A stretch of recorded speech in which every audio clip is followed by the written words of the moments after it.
கிறிஸ்துவில் பிரியமானவர்களே, கர்த்தரும் இரட்சகருமாய் இயேசு கிறிஸ்துவின் ஈடி நீட்டு நாமத்தினாலே உங்கள் யாவருக்கும் என் அன்பின் வாழ்த்துக்கள் தெரிவித்துள்ளேன். தேவன் அருளிய அப்பம் பிரேயர் மினிஸ்ட்ரி சேனல் மூலியமாக உங்களோடு சந்திப்பதில் மிகுந்த மகிழ்ச்சி அடைகிறேன். தினம்தோறும் அதிகாலை வேளையிலே பரிசுத்த வேதாந்தத்தில் நாம் ஒரு பகுதியை தியானித்து நம்முடைய குடும்ப பாதுகாப்பிற்காக நாம் ஜெபித்து வருகிறோம். அதிகாலை வேளையிலே அபிஷேகங்களை பெற்றுக்கொள்ள, தேவனுடைய கிருபை பெற்றுக்கொள்ள புதிய நாளிலும் இணைந்திருங்கள். எபிரேயர் 12ஆம் அதிகாரம் 14, 15 ஆகிய வசனங்கள். யாவரோடும் சமாதானமாயிருக்கவும் பரிசுத்தமுள்ளவர்களாய் இருக்கவும் நாடுங்கள். பரிசுத்தம் இல்லாமல் ஒருவனும் கர்த்தரை தரிசிப்பதில்லையே. ஒருவனும் தேவனுடைய கிருபையை இழந்து போகாதபடிக்கும் யாதொரு கசப்பான வேறு முளைத்தெழும்பி கலக்கம் உண்டாக்குவதனால் அநேகர் தீட்டுப்படாதபடிக்கும். ஹல்லேலூயா. கிறிஸ்துவுக்குள் பிரியமானவர்களே, இன்னைக்கு செய்தி என்ன அப்படின்னா, யாவரோடும் சமாதானமா இருக்கணுமா? இந்த கடைசி காலத்திலே யாவரோடும் சமாதானமா இருக்கணும் அப்படின்னா நிறைய நேரத்தில் இது கூடாத காரியமா இருக்கு. பரிசுத்தமுள்ளவர்களாக இருக்கவும் நாடுங்கள். தேவனுடைய சமூகத்திலே காத்திருக்கும் போதுதான் நம்ம ஜெபத்திலையும் வசனத்திலையும் உறுதியா இருக்கும்போது தான் பரிசுத்தமா வாழ முடியும். இயேசு கிறிஸ்து ரத்தத்தினால கழுவப்பட்ட பிள்ளைகளா இருக்கணும். பரிசுத்தமுள்ளவர்களா இருக்கவும் நாடுங்கள். ஒரு குடும்பம் பரிசுத்தமா வாழணும் அப்படின்னா தேவனுடைய வார்த்தைக்கு கீழ்ப்படியணும். ஜெபிக்கிற பிள்ளைகளா இருக்கணும். பரிசுத்தம் இல்லாமல் ஒருவனும் கர்த்தரை தரிசிப்பதில்லையே. நான் பரிசுத்தராய் இருக்கிறது போல நீங்களும் பரிசுத்தராயிருங்கள். நம்முடைய தேவன் பரிசுத்தமுள்ள தேவன். அவரை நாம் தேடும்போது ஆவியோடும் உண்மையோடும் பரிசுத்தத்தோடு நாம் தேட வேண்டும். ஒருவனும் தேவனுடைய கிருபை இழந்து போகாதபடிக்கு யாதொரு கசப்பான வேர் முளைத்தெழும்பி கலக்கம் உண்டாக்குறதுனால் அநேகர் தீட்டுப்படாதபடிக்கும். கலக்கம் அப்படின்னாலே ஒரு குழப்பம். சில குடும்பத்தில் குழப்பம் வந்துட்டு அப்படின்னா அவனோட வாழ்க்கையில என்ன நடக்கு அப்படின்னா தீட்டுப்படுது. வெளிப்படுத்தின விசேஷம் 21ஆம் அதிகாரம் 27ஆம் வசனத்திலே தீட்டுள்ளதும் அருவருப்பும் பொய்யும் ஒன்றும் அதில் பிரவேசிப்பதில்லை. நம்ம பரலோகத்துக்கு போகணும் அப்படின்னா நம்முடைய வாழ்க்கையில தீட்டான காரியங்கள் தொடரக்கூடாது, இருக்கக்கூடாது. இது எங்க இருந்து ஆரம்பிக்க அப்படின்னா, இருதயத்துக்குள்ளே கசப்பு இருக்கும்போது, வெறுப்பு இருக்கும்போது, எரிச்சல் இருக்கும்போது, கோபம் இருக்கும்போது டக்கு டக்குன்னு இப்படிப்பட்ட வார்த்தைகள் வந்துடும். எரிச்சலா பேசிடுவாங்க, கோபத்தோடு பேசிடுவாங்க. ஏன்னா இருதயத்துக்குள்ள கசப்பு இருக்கும். ஒரு மன்னிக்க முடியாத ஒரு சுபாவம் உள்ள இருக்கும், வெளியே தெரியாது. சில நேரத்தில் அந்தகார கிரியைக்கு கடிந்து கொள்ளி போட்டிருக்கு, அது வேற. ஒருவனும் தன்னுடைய கிருபை இழந்து போகாதபடிக்கு நம்ம நித்திய ஜீவனுக்குள்ள போகணும். நமக்கு இலவசமா இதனுடைய கிருபை தந்திருக்காரு. கிருபையினாலதான் நம்ம நீதிமான். இயேசு கிறிஸ்து ரத்தத்தினால கழுவப்பட்ட நீதிமான். இன்னைக்கு நிறைய குடும்பத்துல எங்க பிரச்சனை ஆரம்பிக்க அப்படின்னா கசப்பான ஒரு வேர். அது நமக்கே சில குடும்பத்துல தெரியாது. சில குடும்பத்துல பேசும்போது அது தெரியும். மன்னிக்க முடியாத ஒரு நிறைய காரியங்கள் இருக்கும். ஒரு 10 வருஷம் முன்னாடி கல்யாணம் முடிஞ்சிருக்கும். கல்யாணம் முடிஞ்சவரும் பார்த்தா ஒரு குடும்பம் கஷ்டப்படும், இன்னொரு குடும்பம் பார்த்தா சகல செழிப்போட இருப்பாங்க. நல்லா இருக்க குடும்பத்து மேல ஒரு பொறாமைப்பட்டு, ஒரு எரிச்சல் பட்டு, இதயத்துக்குள்ள ஒரு காய் மகாரமா, ஒரு கசப்பா, ஒரு வெறுப்போட வாழ்ந்துட்டு இருந்தால் அது அவங்களை தீட்டுப்படுத்திட்டு இருக்கு. வெளிப்படுத்தின விசேஷம் 21ஆம் அதிகாரம் 27ஆம் வசனத்திலே தீட்டுள்ளதும் அருவருப்பையும் பொய்யையும் நடப்பிக்கிறதுமாய் ஒன்றும் அதில் பிரவேசிப்பதில்லை. பரலோகத்துக்குள்ள போகணும் அப்படின்னா நம்முடைய வாழ்க்கையில தீட்டான காரியங்கள் இருக்கக்கூடாது. இந்த தீட்டான காரியங்கள் எப்படி வருது அப்படி சொல்லி நல்ல ஆழமா போய் பார்க்கும்போது, அந்த பழைய சுபாவங்கள், பழைய எண்ணங்கள், பழைய காரியங்கள், அந்த செத்துப்போன காரியங்கள், இதையெல்லாம் மறுபடியும் தோண்டி எடுக்கும்போது அந்த கசப்பான ஒரு வேர் வெளியில வருது. 5 வருஷம் முன்னாடி பக்கத்து வீட்டுல சண்டை போட்டிருப்பாங்க. அது 5 வருஷம் ஆனாலும் மன்னிக்க முடியாத ஒரு சுபாவம் இருக்கும். ஏன்னா இதயத்துக்குள்ள ஒரு கசப்பா இருக்கும். 5 வருஷம் முன்னாடி ஏதோ ஒரு காரியத்துல கெட்ட வார்த்தை பேசியிருப்பாங்க, இல்ல தவறா பேசியிருப்பாங்க. ஏதோ ஒரு காரியத்துல 5 வருஷம் முன்னாடி சண்டை நடந்திருக்கும். ஆனா இன்னைக்கு தேதியில பார்த்தா ஒரு கசப்பான ஒரு வேர். அது இருக்கிற வரையும் அவங்களால ஒரு நிம்மதியா இருக்க முடியாது. அதே நேரத்திலே அது அவங்கள தீட்டுப்படுத்திட்டு இருக்கு. ஒருவனும் தேவனுடைய கிருபை இழந்து போகாதபடிக்கு யாதொரு கசப்பான வேர் முளைத்தெழும்பி, யாதொரு அப்படின்னு சொல்லி போட்டிருக்கு. எந்த ஒரு கசப்பான வேர் நம்ம 24 மணி நேரம் வாழ்க்கையில ஏதாவது ஒரு கசப்பான ஒரு வேர் நம்ம இதயத்துக்குள்ளேருந்து வெளியில வருதா? அதை கண்டுபிடித்து பார்த்தால் நம்ம ஆவிக்குரிய நிலைமையில எப்படி வளர்றோம், இன்னும் நம்மள்ட்ட எங்க குறை இருக்கு கண்டுபிடிக்க முடியும். ஏன்னா சில குடும்பத்திலே பிரச்சனை எங்க கிடக்கு அப்படின்னா, அந்த கசப்பான வேர். வீட்டில் பாவைக்காய் கூட்டு வச்சு பாருங்க, நல்லா கசக்கும். பாவைக்கால் நீங்க என்னெல்லாம் செய்றீங்களோ எல்லாமே கசக்கும். அதனால ஒரு மனுஷனுடைய வாழ்க்கையில இதயத்துல ஒரு கசப்பான ஒரு காரியம் இருந்துச்சு அப்படின்னா, அது அவங்க வாழ்க்கையில எல்லாமே கசப்பா தான் இருக்கும். அந்த கசப்பான காரியம் என்ன அப்படின்னு சொல்லி கண்டுபிடிச்சு அதை வெளியில கொண்டு வரணும். சில குடும்பத்துல எல்லாம் கணவர் மேலேயே ஒரு இது வந்துடும், ஒரு வெறுப்பு வந்துடும், ஒரு எரிச்சல் வந்துடும், ஒரு கோபம் வந்துடும். அப்புறம் வீட்டுல பார்த்தா ஒருமனப்பட்ட ஆவியா இருக்கு. சில வீட்டுல பார்த்தா கணவர் மனைவி மேல ஏதாவது ஒரு காரியத்தில் ஏசிக்கிட்டே இருப்பாங்க. வீட்டுக்கு வந்தாலே போதும் மனைவியை போட்டு பாடாப்படுத்திடுவாங்க. உள்ள ஏதோ ஒண்ணு வச்சிருப்பாங்க, வெளியே தெரியாது. வீட்டுக்கு வந்த உடனே சத்தம் போட்டே இருப்பாங்க. அது அவங்க வாழ்க்கையில தீட்டுப்படுத்திட்டு இருக்கு. பரலோகத்துக்கு போக முடியாதான். ஒரு மனுஷனுடைய வாழ்க்கையில தீட்டு இருந்துச்சுன்னா பரலோகத்துக்கு போக முடியாதான். அதான் முக்கியமான பாயிண்ட். அநேகர் தீட்டு, அநேகர் எழுதப்பட்டிருக்கு. நிறைய குடும்பத்துல என்ன நடக்கும்னா அநேகர் அநேகர் அநேகர் யாதொரு கசப்பு வேர் முளைத்தெழும்பி கலக்கம் உண்டாக்குறதுனால் அநேகர் தீட்டுப்படாதபடிக்கும். அநேகர் தீட்டுப்படாதபடிக்கும்.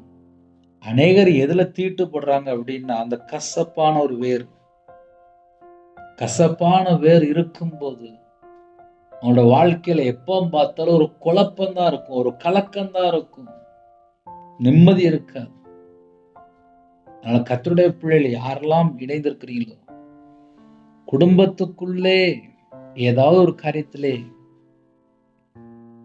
ஒரு குழப்பம் கொண்டு வர மாதிரி ஏதாவது கிடக்கா வீட்டுக்குள்ள, ஒரு எரிச்சல், ஒரு பகை, ஒரு கோபம், சண்டை, வைராக்கியம் ஏதாவது உள்ள கிடக்கான்னு சொல்லி கொஞ்சம் செக் பண்ணி பார்க்கணும். இன்னைக்கு செய்தி என்ன அப்படின்னா, ஒருவனும் தன்னுடைய கிருபை இழந்து போகாதபடிக்கு யாதொரு கசப்பான வேர் முளைத்தெழும்பி கலக்கம் உண்டாக்குறதுனால் வீட்டுக்குள்ள குழப்பத்தை உண்டாக்கிக்கிட்டே இருக்கும். ஒரு வீட்டுக்குள்ள குழப்பத்தை உண்டாக்கிக்கிட்டே இருக்கு அப்படின்னா இதயத்துல ஏதாவது கசப்பு இருக்கா? இதயத்துக்குள்ள கசப்பு இருந்தா குடும்பத்தை ஃபுல்லா கலங்கப்படுத்திக்கிட்டே இருக்கும். கலக்கம் உண்டாக்குறதுனால் அநேகர் தீட்டுப்படாதபடிக்கும். ஒரு வீட்டுல எல்லாருக்குள்ளயும் ஒரே குணம் இருந்துச்சுன்னா அந்த வீடு ஆசீர்வாதமா இருக்கும். சில வீட்டுல என்ன நடக்கும் அப்படின்னா, பிள்ளைகள் பார்த்தா ரொம்ப சாஃப்டான பிள்ளைகளா இருக்கும். அம்மா அப்பா ஏதோ ஒரு காரியத்தை பேசிட்டே இருப்பாங்க. சொந்தக்காரங்க ஏதாவது ஒரு தேவையில்லாம ஒரு காரியத்தை பார்த்து பேசிட்டே இருப்பாங்க. அந்த பிள்ளைகளுக்குள்ள அந்த கசப்பான வேர் அப்படியே வந்துடும். எங்க அம்மா அப்பா அவங்களை அப்படித்தானே சொல்லியிருக்காங்க அப்படிம்பாங்க. அந்த பிள்ளைகளுக்கு ஒண்ணுமே தெரியாது. அவங்க அம்மா அப்பா வீட்டுக்குள்ள பேசும்போது பிள்ளையோட இதயத்துக்குள்ள அது அப்படியே பதிஞ்சிடும். அப்ப அநேகர் தீட்டுப்படாத படிக்கும் அப்படின்னா வீட்டுக்குள்ள 2 பேர் பேசினா அது 6 பேருக்கு எஃபெக்ட் ஆகுது. ஏன்னா அந்த வீட்டுல எல்லாரும் அதே காது கொடுத்து கேட்டு கேட்டு கேட்டு அந்த குடும்பம் ஃபுல்லா அநேகர் தீட்டுப்படாத படிக்கும். அப்ப என்ன செய்யணும் அப்படின்னா, ஒரு கசப்பான வேர் யார் மேலேயாவது ஒரு சந்தேகம், ஒரு எரிச்சல், ஒரு கோபம், ஒரு பகை வருதா, அந்த வேர் எங்கிருந்து வந்துச்சு? நம்ம ஏன் இன்னொரு ஆளை ஏன் தப்பா நினைக்கும்? இன்னொரு ஆள் மேல ஏன் நம்ம எரிச்சலா இருக்கிறோம்? அத நம்ம எடுத்து போட்டா மட்டும்தான் நம்ம குடும்பம் ஆவிக்குரிய வாழ்க்கையில வளர முடியும். இன்னும் வளர்ச்சி இருக்கும். இன்னும் ஆசீர்வாதங்களை பெற்றுக்கொள்ள முடியும். நித்திய ஜீவனுக்குள்ள போக முடியும். இதயத்துக்குள்ள கசப்பான வேர் இருந்துச்சு அப்படின்னா அவங்களோட வாழ்க்கை ஒரு சமாதானமா இருக்காது. இதயத்துல ஒரு கசப்பான வேர் இருக்கும்போது எப்படி சமாதானம் இருக்கும்? எப்படி ஆசீர்வாதம் இருக்கும்? கசப்பான வேர் அப்படின்னால ஒரு பிசாசுனுடைய ஒரு ஆயுதம் தானே. கர்த்தருடைய பிள்ளைகளுடைய இதயத்துக்குள்ளே பிதா, குமாரன், பரிசு ஆவியானவர் வாசம் பண்ணணும் அப்படின்னா நம்ம இதயத்துக்குள்ள எந்த ஒரு கலக்கம் உண்டாக்குற காரியமோ, ஒரு தீட்டுப்படுற காரியமோ, ஒரு கசப்பான ஒரு வேரோ கிருபை இழந்து போகாதபடிக்கு இன்னைக்கு ஏன் அநேக குடும்பத்திலே ஏன் கிருபை இழந்து போறாங்க? அந்த இதயத்துக்குள்ள என்ன இருக்கு? ஒரு கசப்பான ஒரு வேறு, ஒரு தீட்டுப்படுத்துற காரியம், ஒரு கலக்கம் உண்டாக்குற காரியம். இது சில வீட்டுக்குள்ள கிடக்கு. அது என்னன்னு சொல்லி பார்த்து எடுத்து போட்டால் அந்த குடும்பம் ஆசீர்வாதமா இருக்கும். நித்திய ஜீவனுக்கு போய் சேர முடியும். இல்ல பிரதர், நான் மன்னிக்கலாம் மாட்டேன். நான் 30 வருஷமா நான் அப்படியே தான் இருப்பேன். அது அந்த குடும்பத்தை தீட்டுப்படுத்திட்டு இருக்கு. பரலோகத்துக்கு போறதுக்கு தடையா இருக்கு. அதனால பரலோகத்துக்கு போறதுக்கு நம்ம ஆயத்தமா இருக்கணும். தடையா இருக்கிற காரியம் என்னன்னு சொல்லி செக் பண்ணிக்கிட்டே இருக்கணும். இன்னைக்கு ராத்திரி கர்த்தருடைய வருகை இருந்தா கூட நம்ம பரலோகத்துக்கு போய் சேரணும். யாரு மேலே கசப்பு நமக்கு வேண்டாம். நம்ம இதயத்துல கோபமோ, எரிச்சலோ, பகையோ எதுவும் வேண்டாம். கர்த்தருடைய வருகையில நம்ம காணப்படும். கிருபை இழந்து போயிடக்கூடாது. நம்ம நித்திய ஜீவனுக்குள்ள போகணும். ஹல்லேலூயா. புதிய நாளுக்காக ஜெபிப்போமா? கண்களை மூடி நாம் ஜெபம் செய்வோம். எங்களை அதிகமாக நேசிக்கிற அன்புள்ள அந்த பரிசுத்தமுள்ள நல்ல பிதாவே நன்றியோடு துதிக்கிறோம்ப்பா. இந்த நாளைக்கான கிருபைக்காக நன்றி. உம்முடைய பாதத்தில் அர்ப்பணிக்கிறோம். இணைந்திருக்கிற குடும்பங்கள் ஆட்டுக்குட்டியின் ரத்தத்தினால கழுவப்படட்டும்பா. கல்வாரி அன்பினால் நிரப்புங்க. உம்முடைய தழுமுள்ள கரத்தினால தொட்டு சுகமாக்கித்தாங்க. எல்லா குடும்பமும் ஆசிரியப்படணும். இருதயத்துக்குள்ளே கசப்பான ஒரு வேர் வேண்டாம். எங்க இருதயம் குணமாக்கப்படணும். எங்க இருதயத்துக்குள்ள நீங்க வந்தா மட்டும்தான் ஆசீர்வாதம். இந்த நாளைக்கான கிருபைக்காக நன்றி. இந்த நாளிலும் எங்க இருதயத்துக்குள்ளே இயேசு கிறிஸ்து ராஜா மகாபிரபு வரணும். அதிகாலை வேளையில எத்தனையோ குடும்பத்திலே ஜெபிக்கிறாங்கப்பா. எங்க இருதயத்துக்குள்ள நீங்க வந்தா மட்டும்தான்ப்பா சந்தோஷம். எங்க வாழ்க்கையில கர்த்தர் கூட இருந்தா மட்டும்தான்ப்பா சந்தோஷம். எந்த ஒரு தேவையில்லாத காரியமும் எங்களுக்கு வேண்டாம்ப்பா. எங்க இருதயத்துக்குள்ள வாங்கப்பா. எங்க வாழ்க்கையில நீங்க கூட இருக்கணும்ப்பா. உமக்கு பிரியமானபடி நாங்க வாழணும்ப்பா. எத்தனையோ குடும்பத்துல எத்தனையோ நாட்டுக்குள்ள இணைந்திருக்காங்க. ஒவ்வொரு குடும்பத்தையும் உம்முடைய ஜீவனுக்கு அர்ப்பணிக்கிறோம். இந்த நாளிலும் புது கிருபையால் நிரப்புங்கப்பா. உம்முடைய பிரசன்னத்தால் மூடுங்கப்பா. உம்முடைய வல்லமையால் நிரப்புங்கப்பா. ஜெப அபிஷேகம் தாங்கப்பா. தியானிக்கிற அபிஷேகம் தாங்கப்பா. துதிக்கிற அபிஷேகம் தாங்கப்பா. உம்முடைய பாதவில்ல காத்திருக்க ஜெபிக்க எங்களுக்கு கிருபை தாங்கப்பா. எல்லா தடைகளும் விலக்கி போடுங்க. எந்தெந்த குடும்பத்தில் இணைந்து அந்த குடும்பங்கள் ஆசீர்வதிக்கப்படட்டும். பிறந்த நாள், திருமண நாள் யாரெல்லாம் கொண்டாடுறாங்களோ கர்த்தருடைய கரம் பிள்ளைகள் மேல இருக்கட்டும். 1000 மடங்கு ஆசீர்வதிங்கப்பா. சில குடும்பத்துல கற்பதனிக்கா ஜெபிக்கிறாங்க. கர்த்தர் மனம் இறங்குங்க. மாசமா இருக்காங்க, கர்த்தர் ஆசீர்வதிங்க. டெலிவரி போறாங்க, கர்த்தர் கூட இருங்க. ஒவ்வொரு குடும்பமும் ஆசீர்வாதமா இருக்கட்டும்ப்பா. ஆசீர்வாதமா இருக்கட்டும்ப்பா. எங்க சிரசு மேல ஆசீர்வாதங்கப்பா. கையின் கீழில் ஆசீர்வதிங்கப்பா. பழுகி பெருகணும். எல்லா குடும்பம் பழுகி பெருகணும். கர்த்தர் கிருபை செய்யுங்க. இந்த நாளிலும் ஜெபிக்கிற குடும்பம் இயேசு கிறிஸ்து நாமத்தினாலே, இயேசு கிறிஸ்து ரத்தத்தினாலே பரிபூர்ணமாக ஆசீர்வதிக்கப்படட்டும். காலவேளையில வாட்ச்மேன் ஜெபிக்கிறாங்க, செக்யூரிட்டி ஜெபிக்கிறாங்க. போலீஸ் ஆஃபீஸர் ஜெபிக்கிறாங்க, ஆர்மியில் ஜெபிக்கிறாங்க, டீச்சர் ஜெபிக்கிறாங்க, டாக்டர் ஜெபிக்கிறாங்க, நர்ஸ் ஜெபிக்கிறாங்க.